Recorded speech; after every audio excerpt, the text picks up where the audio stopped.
மதுரை மாவட்டம் திருமங்கலம் சட்டமன்ற தொகுதிக்குட்பட்ட பல்வேறு பகுதிகளில் விதிகளை மீறி சுகாதார சீர்கேட்டை ஏற்படுத்தி மக்களுடைய வாழ்வாதாரத்தை சிதைத்து சுற்றுச்சூழல் பேரழிவுகளை ஏற்படுத்தி இயங்கக்கூடிய குவாரிகளை, அந்த குவாரிகளுக்கான அனுமதியை ரத்து செய்ய கோரி நாம் தமிழர் கட்சி நடத்துகிற இந்த மாபெரும் கண்டன ஆர்ப்பாட்டத்தை சிறப்பான முறையில் ஒருங்கிணைத்து நடத்துகிற இந்த பகுதியினுடைய நாம் தமிழர் கட்சியின் நிர்வாகிகளுக்கும், இந்த இடத்தில் பெருந்திரளாக கூடியிருக்கக்கூடிய நாம் தமிழர் கட்சியினுடைய உறவுகளுக்கும், பொதுமக்களுக்கும், பாதுகாப்பு வழங்கி கொண்டிருக்கக்கூடிய மதிப்பிற்குரிய காவல்துறை அதிகாரிகளுக்கும், ஆங்காங்கே நின்று எங்களுடைய பேச்சுகளை தெளிவாக கவனித்துக் கொண்டிருக்கக்கூடிய வணிக பெருமுடி மக்களுக்கும், வாகன ஓட்டுநர்களுக்கும், எங்கள் உயிரான உறவுகள் அனைவருக்கும் என்னுடைய அன்பான வணக்கம். கடந்த 2 நாட்களாகவே பத்திரிகைகளை புரட்டி பார்த்தாலும் சரி, தொலைக்காட்சியை பார்த்தாலும் சரி, சமூக வலைதளங்களை பார்த்தாலும் சரி, முதன்மை செய்தியாக விவாத பொருளாக மாறியிருப்பது திருப்பரங்குன்றம் மலை உச்சியில் தீபம் ஏற்றலாமா, ஏற்றுவது சரியா தவறா, நீதிமன்ற உத்தரவு சரியா தவறா என்கிற விவாதங்கள் தான் நடந்து வருகிறது. இங்கே இன்றைக்கு நேற்றைக்கு அல்ல, நீண்ட நெடுங்காலமாக நம்முடைய மண்ணுக்கு இருக்கக்கூடிய பெரும் சிக்கல் என்னவென்றால், நாம் என்ன சிக்கல் என்றால், எதை பேச வேண்டுமோ, எதை பேசுபொருளாக மாற்ற வேண்டுமோ அதை பேசுபொருளாக மாற்றுவதே இல்லை. பேசப்பட வேண்டிய செய்திகள் பேசப்படுவதில்லை. மக்களினுடைய வாழ்வாதார பிரச்சனைகள், மக்களினுடைய அடிப்படை தேவைகள், மக்களினுடைய அடிப்படை பிரச்சனைகள் இங்கே பேசப்படுவதில்லை. அதை திசை திருப்பதற்காகவே பல பிரச்சனைகள் இங்கே திட்டமிட்டு கிளப்பப்படும். இதே மதுரையில் தானே ஒரு சில தினங்களுக்கு முன்பு கூட இந்த பகுதியின் மக்கள் போராட்டத்தை நடத்தினார்கள். எங்களுடைய உயிர் பறிபோகிறது, எங்களுடைய குழந்தைகளுடைய ஆரோக்கியம் கெடுதலை அடைகிறது, காற்று மாசுபட்டிருக்கிறது, எங்களுடைய விவசாய நிலம் அத்தனையும் இந்த கல் குவாரிகளால் மாசுபடுகிறது, எங்களுடைய நீர்நிலைகள் அழித்தொழிக்கப்படுகிறது, எங்களுடைய வீடுகளில் விரிசல் ஏற்படுகிறது, எங்களுடைய வாழ்வாதாரத்தை இழந்து நாங்கள் நிற்கிறோமே என்று பெரும் போராட்டத்தை இந்த மதுரை மண்ணின் மக்கள் நடத்தினார்கள் இல்லையா? எத்தனை ஊடகங்கள் இதை செய்தியாக்கியது, எத்தனை பேர் இதை பேசினார்கள். இதுதானே பேசுபொருளாக இருக்க வேண்டும், இதுதானே பேசுபொருளாக இருக்க வேண்டும். கார்த்திகை தீபத்தை ஏற்றுவதற்கு முதலில் மக்கள் உயிரோடு இருக்க வேண்டுமா இல்லையா? மக்கள் உயிரோடு இருந்தால்தானே தீபம் ஏற்ற முடியும். ஒருபுறம் மக்களினுடைய வாழ்வாதாரத்தை சிதைத்து போட்டுவிட்டு அதை பற்றி எந்த அக்கறையும் இல்லாமல், இன்னொரு புறம் மதம் சார்ந்த ஒரு அரசியலை மட்டுமே நீங்கள் முன்னெடுத்துக் கொண்டிருக்கிறீர்கள் என்றால் இதை நாங்கள் எப்படி பார்ப்பது? எப்படி பார்ப்பது? 2021ஆம் ஆண்டு திராவிட முன்னேற்ற கழகம் ஆட்சிக்கு வந்தது. இவர்கள் அதிகாரத்திற்கு வருவதற்கு முன்பும் தமிழ்நாட்டில் கனிம வளங்கள் கொள்ளையடிக்கப்பட்டது. விதிகளை மீறி குவாரிகள் இயங்கியது, அனுமதியோடும் இயங்கியது, அனுமதி இன்றியும் இயங்கியது. கனிமங்கள் வெட்டி எடுக்கப்பட்டு அண்டை மாநிலங்களுக்கு கட்டுக்கடங்காது கடத்தப்பட்டது.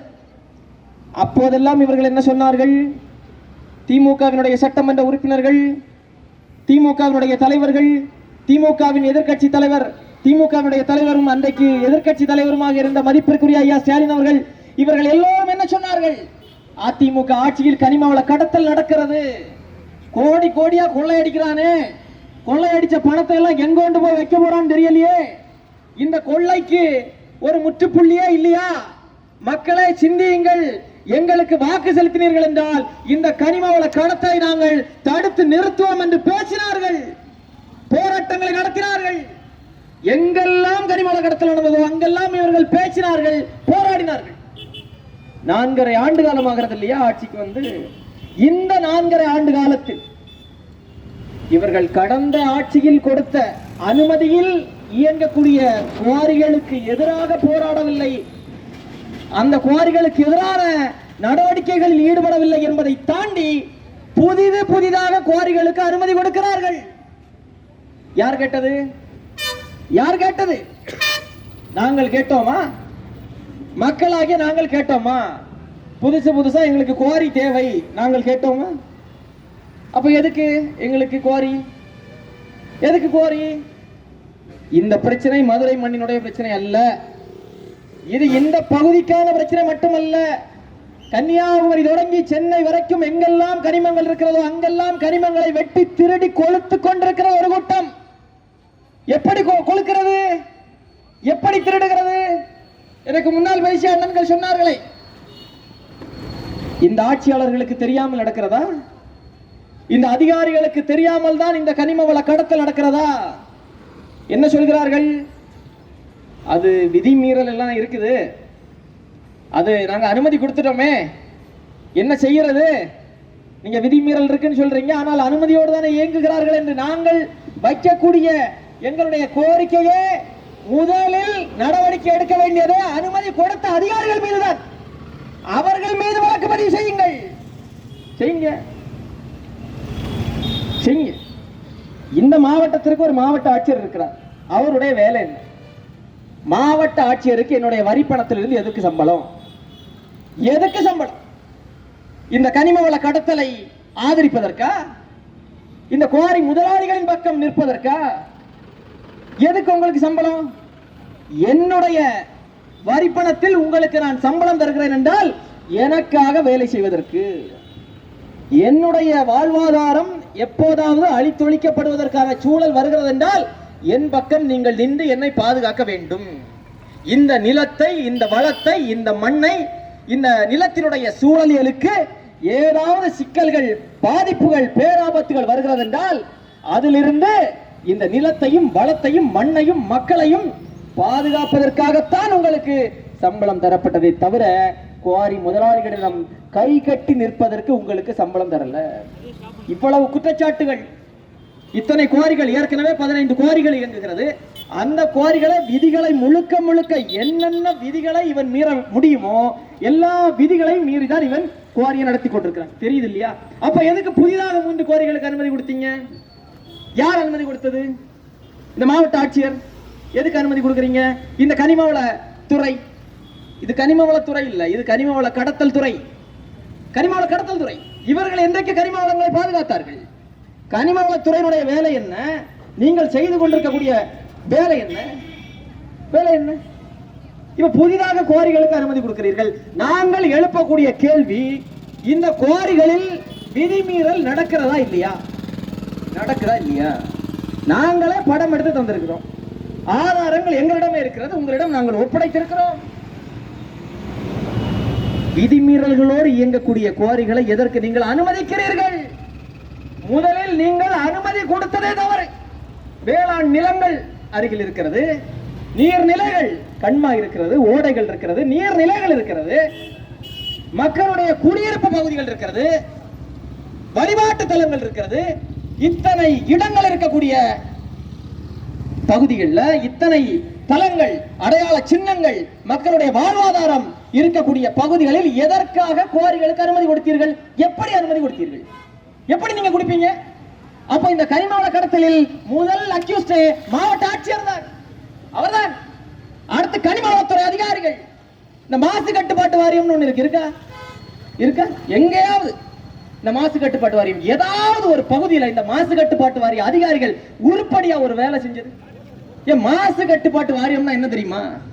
அந்த அதிகாரிகளுக்கு என்னன்னு தெரியுமா? மாசு கட்டுப்பாட்டு வாரியம்னா உங்க வேலை என்ன? உங்க வேலை என்ன? இந்த மண்ணினுடைய சூழலியலுக்கு இது போன்ற குவாரிகளாக இருக்கட்டு, மற்ற தொழில்களாக இருக்கட்டு, தொழிற்சாலைகளாக இருக்கட்டு, இவர்கள் மூலமாக இந்த சுற்றுச்சூழலுக்கு பாதிப்பு ஏற்படாத வண்ணம் பாதுகாக்க வேண்டியதுதான் மாசு கட்டுப்பாட்டினுடைய வேலை, மாசு கட்டுப்பாட்டு வாரியத்தினுடைய வேலை. இங்க மாசு கட்டுப்பட்டு இருக்கா இந்த பகுதியில்?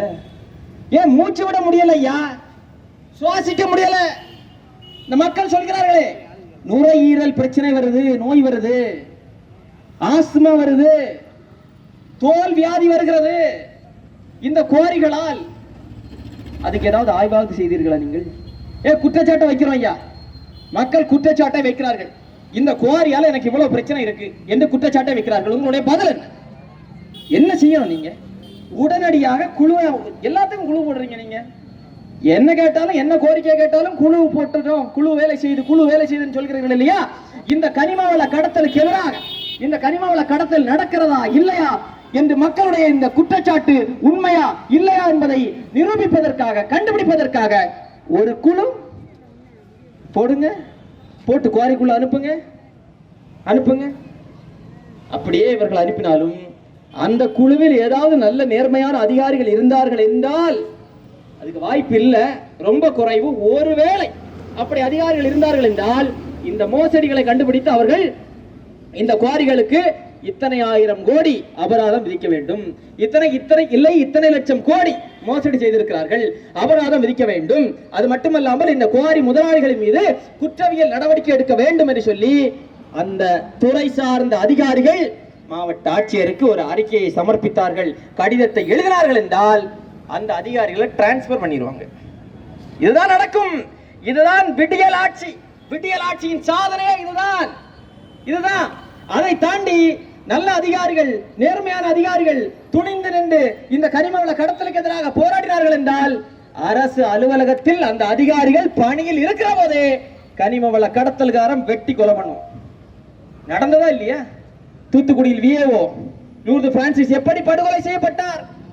யாரால் படுகொலை செய்யப்பட்டார்? மணல் கடத்தல தட்டி கேட்டாரு. கடத்தல்காரன் போய் அறிவாளாலே அரசு அலுவலகத்துக்குள்ள அடிமை வெட்டி சாச்சான்.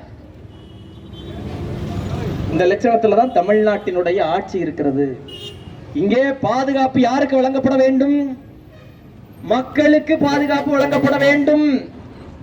ஒரு அரசு காவல்துறையை வைத்திருக்கிறது, உளவுத்துறையை வைத்திருக்கிறது, பல பாதுகாப்பு அமைப்புகளை வைத்திருக்கிறது. யாரை பாதுகாப்பதற்கு? இது போன்ற இந்த கூட்டத்திடமிருந்து, இந்த அக்யூஸ்டுகளிடமிருந்து, இந்த வன்முறையாளர்களிடமிருந்து, இந்த மாஃபியா கும்பல்களிடமிருந்து மக்களையும், மக்களுக்காக களத்தில் நிற்பவர்களையும், நேர்மையான அதிகாரிகளையும் பாதுகாப்பதற்காகத்தானே இந்த அமைப்புகள் வேலை செய்ய வேண்டும். ஆனால் நீங்கள் யாருக்கு வேலை செய்றீங்க? என்ன வேலை செய்றீங்க? நீங்க மீம்ஸ் போட்டவங்களை எல்லாம் கைது பண்ணி சிறைப்படுத்துறீங்க. உங்களை நோக்கி நியாயமான கேள்விகளை எழுப்பக்கூடிய நபர்கள் மீதெல்லாம் குண்டாஸ் போடுறீங்க. அப்ப என்ன ஆகும்? அப்ப கிரிமினலும் அக்யூஸ்டுகளும் திருடனும் என்ன நினைப்பான்? இந்த ஆட்சி பரவாயில்லப்பா, நேர்மையா இருக்கிறவங்க மேல மட்டும்தான் இந்த ஆட்சி, இந்த அதிகாரங்கள், இந்த சட்டங்கள் நடவடிக்கை எடுக்கும். நம்ம திருட்டு போய் மேல எல்லாம் நடவடிக்கை எடுக்க மாட்டார்கள். ஏனென்றால் ஆள்பவர்களே திருடர்களாக இருக்கிற போது திருடர்களாகிய நம் மீது எப்படி இவர்கள் நடவடிக்கை எடுப்பார்கள் என்று சொல்லி அவன் திருட்டு மேல திருட்டு நடத்தி கொண்டே இருக்கிறான். ஆனாலும் இவர்கள் சொல்வார்கள், வெட்கமே இல்லாமல் சொல்வார்கள், 4.5 ஆண்டுகால ஆட்சி, திராவிட மாடல் ஆட்சி, விடியல் ஆட்சி, நல்ல ஆட்சியை நாங்கள் கொடுத்து விட்டோம். ஏனென்றால் அவர் கருணாநிதியின் மகனாம். அதனாலதான் இந்த நிலைமை. அதுதான் பிரச்சனையே. இந்த குவாரிகளை உடனடியாக இழுத்து மூடுங்க. நீங்கள் மூடுவது உங்களுக்கு நல்லது, உங்களை சார்ந்தவர்களுக்கும் நல்லது. இல்லை, நாங்களாக ஏதாவது வேலைகளை செய்து மூடக்கூடிய நிலை வந்ததென்றால் அதன் மூலமாக இந்த பகுதியினுடைய சட்டம் ஒழுங்கு சீர்கெட்டதென்றால் அதற்கு நாங்கள் பொறுப்பேற்க முடியாது. ஏனென்றால் நடப்பது விதிமீறல். சட்டத்தை மதிக்கல, அரசின் சட்டத்திட்டங்களை மதிக்காமல் விதிமீறலோடு திருடி கொண்டிருக்கிறான் ஒருவன். அந்த திருட்டை அனுமதித்துக் கொண்டிருக்கிறார் தமிழ்நாட்டின் முதலமைச்சர் ஐயா ஸ்டாலின் அவர்கள். அந்த திருட்டை அனுமதித்துக் கொண்டிருக்கிறார் இந்த மாவட்டத்தினுடைய அமைச்சர் மதிப்பிற்குரிய மூர்த்தி அவர்கள். அந்த திருட்டை அனுமதிக்கிறார் இந்த மாவட்டத்தினுடைய ஆட்சியாளர், மாவட்ட ஆட்சியரும் அத்தனை அதிகாரிகளும். அந்த திருட்டை நீங்கள் அனுமதிக்கிற போது உங்களுக்கு சம்பளம் தரக்கூடிய உங்களுடைய எஜமானர்களாகிய நாங்களே நேரடியாக இறங்கி இந்த குவாரிகளை இழுத்து மூட வேண்டிய இடத்திற்கு நாங்கள் தள்ளப்படுவோம். சும்மா சொல்லிட்டு போறது இல்ல, சொன்ன செய்வோம். ஏன் எப்படி நாங்க சாகதான் போறோம்? நீ இந்த குவாரியை வச்சு எங்களை சாகடிக்கத்தான் போற. ஒரே ஒரு வாய்ப்பு எங்களுக்கு இருக்கிறது, போராடுவதற்கான வாய்ப்பு. அந்த வாய்ப்பு தான் இருக்கு, வேற ஒண்ணும் இல்லை. நீ கொன்னுட்டிய எங்களுடைய ஆரோக்கியத்தை கெடுத்துட்ட. அப்ப இதுக்கு மேல நாங்க இருந்ததுக்கு அப்ப ஒரு வாய்ப்பு இருக்கிறது.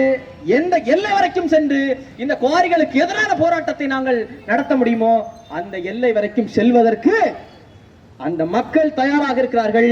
அவர்களோடு முன்னின்று இந்த போராட்டத்தை நடத்துவதற்கு நாம் தமிழர் கட்சி நாங்களும் எங்கள் அண்ணன் செந்தமிழன் சீமான் அவர்களும் எப்போதும் நாங்கள் தயாராக இருக்கிறோம் என்பதை மனதில் வைத்துக் கொண்டு இந்த அதிகாரிகள் நீங்கள் வேலை செய்ய வேண்டும், வேலை செய்யணும்.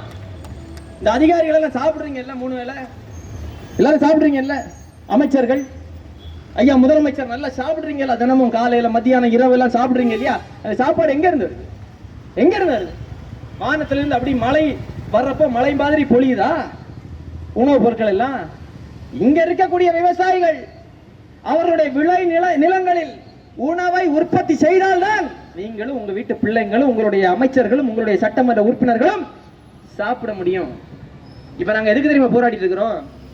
இந்த நிலை நீடித்தது என்றால் இங்குள்ள வேளாண் நிலங்கள் அத்தனையும் நாசமாக்கப்படும்.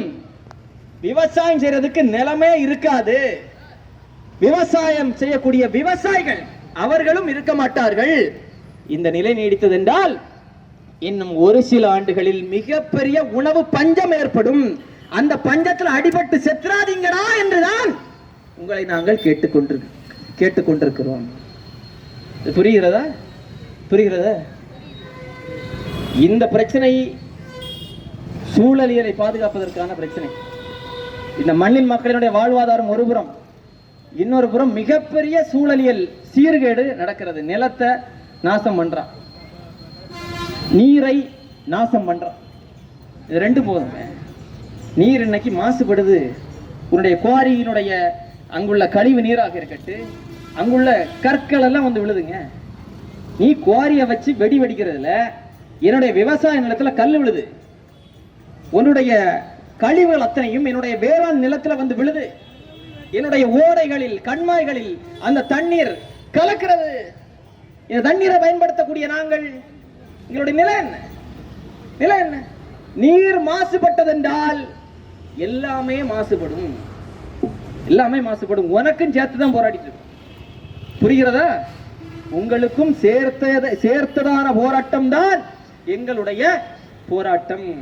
என்ன செய்ய போறீங்க? எல்லாவற்றையும் பேசக்கூடிய, ஆதரித்து பேசக்கூடிய நபர்கள் நீங்க பாருங்க. இந்த திமுகவுக்கு ஆதரவாக பேசுவார்கள், எதுக்கு முட்டு கொடுப்பாங்க. ஆனால் இந்த குவாரிகளை பற்றி இவர்கள் ஏதாவது பேசுகிறார்களா?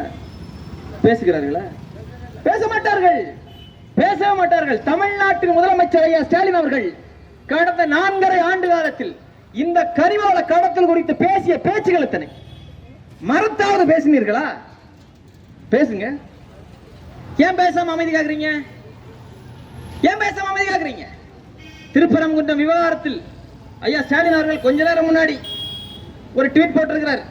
மாமதுரைக்கு தேவை வளர்ச்சி அரசியலா இல்லை டேஷ் டேஷ் டேஷ் அரசியலா என்று போட்டிருக்கிறார். டேஷ் டேஷ்னா அவர் எழுதினது. அந்த ட்வீட்ல அப்படிதான் போட்டிருக்கிறார், fill in the blanks என்று. அது மத அரசியலா என்று சொல்லி அதைத்தான் அவர் அப்படி போட்டிருக்கிறார். நாங்க என்ன கேட்கிறோம்? வளர்ச்சி எங்களுக்கு தேவையே இல்லை, எங்களுக்கு வேண்டாம். என்ன உயிரோட வாழ விடுயா? நான் உயிரோட இருந்தா தானே நான் வளர முடியும். என் உயிரை எடுத்து கடத்தல்காரன் கொடுத்துக்கிட்டு வளர்ச்சி தேவையானா எப்படி? அதை பற்றி பேசுகிற ஐயா ஸ்டாலின் அவர்கள் இந்த பிரச்சனையை பற்றி பேசுங்கள். இந்த பகுதியின் அமைச்சர் ஐயா மூர்த்தி அவர்கள் பேசுங்க. ஏன் பேசல? ஏனென்றால் பின்னால் இருந்து இதை நடத்துவதே இவர்கள் தானே. இவர்கள் நினைத்தால் உடனடியாக மூட முடியும், உடனடியாக மூட முடியும். அதிகாரம் இருக்கிறது. ஒரு மாவட்ட ஆட்சியர் நினைத்தால் ஒரு குவாரியில் விதிமீறல் நடப்பது கண்டுபிடிக்கப்பட்டால் உடனடியாக அந்த குவாரியை இழுத்து மூடுவதற்கான அதிகாரம் மாவட்ட ஆட்சியரிடம் இருக்கிறது. இவர்கள் சொல்வார்கள் ஒன்றிய அரசு தான் செய்ய வேண்டும். என்ன கேட்டாலும் பிஜேபி முன்னாடி போய் ஒளிஞ்சிருவாங்க. பிஜேபி தான் செய்யணும், நீதிமன்றம் தான் செய்யணும், நீதிமன்றம் தான் செய்யணும். நாட்டை ஆளுவது நீதிமன்றமா இல்ல திமுக அரசா? யாரு? கனிம வளத்துறை யாருடைய அதிகாரத்தில் கட்டுப்பாட்டில் இருக்கிறது? நீதிமன்றத்தின் கட்டுப்பாட்டில் இருக்கிறதா, இந்த அரசின் கட்டுப்பாட்டில் இருக்கிறதா? இந்த மாவட்ட ஆட்சியருக்கு சம்பளம் கொடுப்பது நீதிமன்றமா இல்ல அரசா? யார்? எல்லாமே நீதிமன்றம். நீதிமன்றம் என்றால் நீங்க எல்லாம் ராஜினாமா பண்ணிட்டு போயிருங்க, போய் நீதிமன்றத்தில் போய் வேலை பாருங்க. நாங்க வரி செலுத்துறது அரசுக்கா நீதிமன்றத்துக்கா? என்னது இது? எவ்வளவு பெரிய வேடிக்கை பாருங்க, எவ்வளவு பெரிய முட்டாள்தனம், மோசடித்தனம். நம்மளெல்லாம் படிக்காத முட்டா பயல்கள் நினைச்சு இந்த பேச்சு பேசுறது. நீங்கள் கேட்க வேண்டும், இவர்களை நோக்கி கேள்வி எழுப்ப வேண்டும். அண்ணன் அருண் ஜெயசீலன் அவர்கள் பேசுகிற போது சொன்னார்கள், அதிமுக சட்டமன்ற உறுப்பினர் மதிப்பிற்குரிய அண்ணன் உதயகுமார் அவர்கள், அவர் அவர் தலைமையிலே போராட்டம் எல்லாம் நடந்தது என்று நான் சத்தியம் செய்து சொல்கிறேன். இந்த மண்ணில் எந்த பிரச்சனையாக இருக்கட்டும், அது கனிம வள கடத்தல் பிரச்சனையாக இருக்கட்டு, இல்லை சாலை பிரச்சனையாக இருக்கட்டு, குடிநீர் பிரச்சனையாக இருக்கட்டு, எந்த பிரச்சனையாக இருந்தாலும் சரி, இந்த மண்ணை ஆண்ட நபர்கள், இல்லை ஆண்டு கொண்டிருக்கக்கூடிய நபர்கள் உங்களோடு வந்து நின்று நானும் உங்களுடைய போராட்டத்தில் கலந்து கொள்ள வருகிறேன் என்று சொன்னாலே அந்த போராட்டத்தில் நம்ம தலையில நாமே மண்ணள்ளி போடுறதுக்கு சமம் என்பதை எம் மக்கள் நீங்கள் உணர்ந்து கொள்ள வேண்டும், உணர்ந்து கொள்ளணும். அதுதாங்க, அதுதான் பிரச்சனை. நம்மளை விட்டா வேற யாரு? இங்க ரெண்டு பேர் தான் இருக்கிறோம், திமுக அதிமுக. திமுக ஆட்சியில் அதிமுக நமக்கு எதிராக போராடுவான், அதிமுக ஆட்சியில் திமுக நமக்கு எதிராக போராடுவான். ஏன்னா ரெண்டு பேருமே மக்களை தனியாக போராட விட மாட்டார்கள். ஒரு போராட்டம் நடக்கிறது என்றாலே வந்து சேர்ந்துடுறது, அப்பதானே அந்த போராட்டத்தை நீர்த்து போக செய்ய முடியும். அப்படிதானே? இப்ப உதயகுமார் அவர்கள் இந்த சட்டமன்ற உறுப்பினர் இந்த போராட்டத்தை முன்னிறு நடத்தினார் என்றால் அவர் எடுப்பதானே முடிவு. அவர் என்ன சொன்னாலும் நம்ம கேட்டுதானே ஆகணும். அதுதானே அந்த சமரசம் தான் இந்த மண்ணில் 50 ஆண்டு காலமாக நடந்து வருகிறது. ஏன் நாம் தமிழர் கட்சி அவர்கள் நடத்தக்கூடிய போராட்டங்களிலோ இல்லை அவர்களோடு தேர்தலிலோ உடன்பாடு வைக்காமல், கூட்டணி வைக்காமல் நாங்கள் தனித்து நிற்கிறோம் என்றால் என்றைக்காக இருந்தாலும் இவர்கள் மக்களுக்காக நிற்க மாட்டார்கள். எப்போதும் முதலாளிகளின் பக்கம்தான் நிற்பார்கள். சட்டமன்ற உறுப்பினர் போராடுவாரு. நாளைக்கு அந்த கூட்டத்தில் நாங்களும் சேர்ந்து நின்றோம் என்றால் அவர் நாளைக்கு காசு வாங்கிட்டு போனார்னா அந்த பழி எங்கள் மீதும் தானே விழும். ஏன் நீயும் போய் தானே நின்ன? வருமா வராதா? அப்ப எப்படி நாங்கள் நிற்க முடியும்? ஒருவேளை உங்களுக்கு வருத்தம் இருக்கலாம், என்ன நம்ம நடத்துற போராட்டத்தில் நாம் தமிழர் கட்சி வரலையே என்று. நாங்கள் வரமாட்டோம். நாங்கள் அதிமுகவை தலைமையேற்றோ திமுகவை தலைமையேற்றோ போராட்டத்தை நடத்த வந்தவர்கள் அல்ல. அதிமுகவுடைய தலையிலும் திமுகவுடைய தலையிலும் பெரிய கல்லை தூக்கி போட்டு குழி தோண்டி புதைப்பதற்காக வந்தவர்கள். நாங்க எப்படி அவங்க கூட நிற்க முடியும்?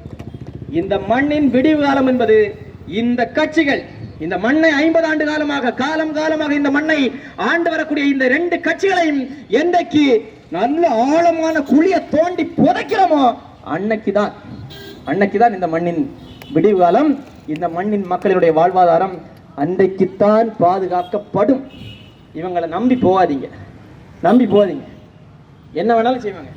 அவர்களை உங்களுடைய போராட்டத்தில் நீங்கள் தலைமையேற்க விடாமல் நீங்கள் தனித்து போராடினீர்கள் என்றால் எழுதி வைத்துக் கொள்ளுங்கள். இவரை தவிர்த்து நீங்கள் போராட்டம் நடத்தினீர்கள் என்றால் இந்த சட்டமன்ற உறுப்பினர், இந்த திமுக அதிமுக காங்கிரஸ் பாரதிய ஜனதா கட்சி இந்த கட்சியினுடைய பிரதிநிதிகள் இல்லாமல் தனித்து நீங்கள் போராட்டத்தை நடத்தினீர்கள் என்றால் இவர்களே உங்களுக்கு எதிரான வேலைகளை செய்வார்கள். அப்ப கூட வந்து நின்னா எங்களுக்கு ஆதரவு அனுப்பானான்னு கேட்கக்கூடாது. கூட வந்து நின்னா என்ன பண்ணுவோம் தெரியுமா? கூட வந்து நின்னா கழுத்துல தோல்ல கையை போட்டுக்கிட்டு முதுகுல குத்துவான். கூட இருந்தே துரோகி குத்துவான். தனித்து விடப்பட்டா என்ன செய்வான் தெரியுமா? நேரடியா எதிர்ப்பான். எப்போதுமே எதிரியை விட துரோகி ஆபத்தானவன். அப்ப யார முதல்ல விரட்டணும்? நீங்க. நான் என்ன கேட்கிறேன், ஒரு சட்டமன்ற உறுப்பினர் போராட வேண்டியது எங்க போராடணும்? மக்கள் போராட்டத்தில் வந்து நின்று ரோட்டை மறிச்சா போராடணும் சட்டமன்ற உறுப்பினர். அப்ப ஒண்ணு பண்ணுங்க, நீங்க சட்டமன்ற உறுப்பினர் பதவி ராஜினாமா பண்ணிட்டு வாங்க. சட்டமன்ற உறுப்பினர் பதவியை ராஜினாமா செஞ்சுட்டு நான் சட்டமன்ற உறுப்பினரே இல்ல, எனக்கு எந்த அதிகாரமும் இல்ல, நான் மக்களில் ஒருவன் வந்து நின்று போராடுங்க. நான் சட்டமன்ற உறுப்பினராக இருந்தும் என்னுடைய சட்டமன்ற தொகுதிக்கு உட்பட்ட பகுதியில் இருக்கக்கூடிய குவாரிகளை என்னால் இழுத்து மூட முடியல. நான் சட்டமன்றத்தில் எவ்வளவோ முயற்சிகள் எடுத்து பார்த்தேன், எந்த முயற்சியும் கை கொடுக்காத காரணத்தால் இந்த எதையுமே செய்ய முடியாமல் நான் வைத்திருக்கக்கூடிய இந்த சட்டமன்ற உறுப்பினர் பதவியை நான் ராஜினாமா செய்கிறேன் என்று சொல்லிட்டு வாங்க. நீங்க எங்க போராடணும்? ஒரு சட்டமன்ற உறுப்பினர் போராட வேண்டிய இடம் சட்டமன்றம், மக்கள் மன்றம் அல்ல. மக்கள் மன்றத்தில் போராட வேண்டியது யார் தெரியுமா? எந்தவித அதிகாரமும் இல்லாமல் எங்களை போன்ற சட்டமன்ற உறுப்பினர், பாராளுமன்ற உறுப்பினர் யாருமே இல்லாமல் இருக்கிறோம் இல்லையா? நாங்களும் நீங்களும் தான் மக்கள் மன்றத்தில் போராட வேண்டுமே தவிர அதிகாரத்தை வைத்து சட்டமன்றத்தில் போராட வேண்டியவர்கள் இங்கே வருகிறார்கள் என்றால் கழுத்துல கத்தி எடுத்து குத்த வர்றான் என்பதை என் அன்பின் மக்கள் நீங்கள் புரிந்து கொள்ள வேண்டும். இது உடனடியா நடவடிக்கை எடுங்க. நாங்க விட போறதில்லை. எங்களுக்கு இதுதான் வேலை. மதுரையினுடைய பிரச்சனையை மதுரையில் மட்டுமல்ல, தமிழ்நாடு முழுக்க நாங்கள் எடுத்து செல்வோம். 2 நாளாக நான் ஏற்கனவே சொன்னது போல் திருப்பரங்குன்றம் பிரச்சனை, இதைத்தான் எல்லோரும் பேசிக் கொண்டிருக்கிறார்கள். தமிழ்நாட்டிலேயே ஒரே ஒரு அரசியல் கட்சியின் தலைவன் மட்டும்தான் இந்த 2 நாள்ல இந்த மண்ணின் பிரச்சனை, எல்லோரும் திருப்பரங்குன்றம் பிரச்சனையை பேசிக் கொண்டிருக்கிற போது அது அல்ல மக்களுடைய பிரச்சனை. இந்த குவாரிக்கு எதிரான பிரச்சனை, போராட்டம், அதுதான் மக்களின் போராட்டம், மக்களின் பிரச்சனை என்று சொல்லி இதற்கு எதிராக ஒரு கண்டன அறிக்கையை வெளியிட்ட ஒரே தலைவன் நாம் தமிழர் கட்சியின் தலைமை ஒருங்கிணைப்பாளர் சீமான் அவர்கள் மட்டும்தான். அவர்தான். மக்கள் நீங்கள் உணர்ந்து கொள்ள வேண்டும், உங்களுக்காக யார் இந்த களத்தில் நிற்பது, யாரை நம்புவது.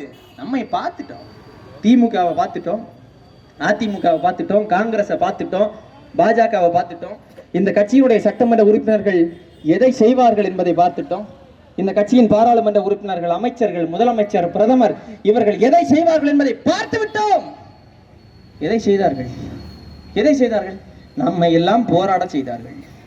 ஒவ்வொரு முறையும் ஒவ்வொரு ஆண்டும் எந்த கட்சி அதிகாரத்தில் இருந்தாலும் 1 லட்சத்திற்கு மேற்பட்ட போராட்டங்கள் ஒவ்வொரு ஆண்டும் நடக்கிறது என்றால் இத்தனை ஆண்டு காலம் இவருடைய ஆட்சியில் எந்த பிரச்சனையும் தீர்த்து வைக்கப்படவில்லை என்பதுதானே பொருள். இனி இதுக்கெல்லாம் தீர்வு ஒண்ணுதான். இன்னைக்கு போராட்டத்தை பண்ணிட்டு இருக்கிறோம்னா காரணம் யாரு? நம்ம தான் காரணம். காலமாக மாறி இந்த திமுகவுக்கும் அதிமுகவுக்கும் நமக்கு விடுதலை தருவான். அதிமுக சரியில்லை அதனால திமுக சரியில்லை அதனால அதிமுக என்று நாம் வாக்கு செலுத்தியதன் விளைவுதான் யார் ஆட்சிக்கு வந்தாலும் நமக்கான பிரச்சனைக்கான தீர்வு மட்டும் கிடைக்கல. இந்த தீர்வு உங்களுடைய கைகளில் தான், மக்களாகிய உங்களுடைய கைகளில் தான் இருக்கிறது. ஒவ்வொரு முறையும் இப்ப வருவான். இந்த முறையெல்லாம் பொங்கலுக்கு 5000 ரூபாய் தர்றாங்களா? ஆமா, பொங்கலுக்கு 5000 ரூபாய், தேர்தலுக்கு வாக்குக்கு 10,000 ரூபாய் தருவான். 10,000 ரூபாயை தர்றது மட்டும் இல்ல, கூடவே சேர்த்து ஆஸ்மாவையும் அலர்ஜியையும் மஞ்சகாமாலையையும் எல்லாத்தையும் தருவான்.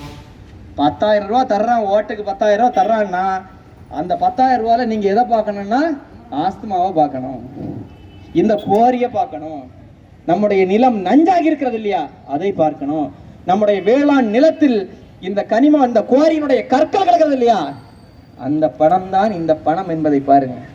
உங்களுடைய கோபம் எல்லாவற்றையும் நீங்கள் காட்ட வேண்டிய இடம் வாக்குப்பட்டி, வாக்குச்சாவடி. அந்த வாக்குச்சாவடியில் வாக்குப்பட்டியில் தான் உங்களுடைய கோபத்தை காட்டணும். இவர்கள் மூட மாட்டார்கள், திருடி கொளுத்து போய்விட்டார்கள். மூடனா எப்படிங்க உங்களுக்கு ஓட்டு பணம் தர முடியும்? எப்படி தர முடியும்? இந்த பணம் எல்லாம் எங்குள்ள பணம்? இந்த குவாரிகளில் பணம். இது போன்ற பல முறைகேடுகளும் மோசடிகளும் தமிழ்நாடு முழுக்க நடக்கிறது. அதன் மூலமாக கிடைக்கக்கூடிய பணத்தை வைத்துதான் கட்சியை நடத்துகிறார்கள், தேர்தல் நடத்துகிறார்கள். பொங்கலுக்கு 5000, வேட்டி சேலை எல்லாவற்றையும் தர்றது, ஓட்டுக்கு 10,000 தர்றாங்கன்னா இந்த பணம் தான்.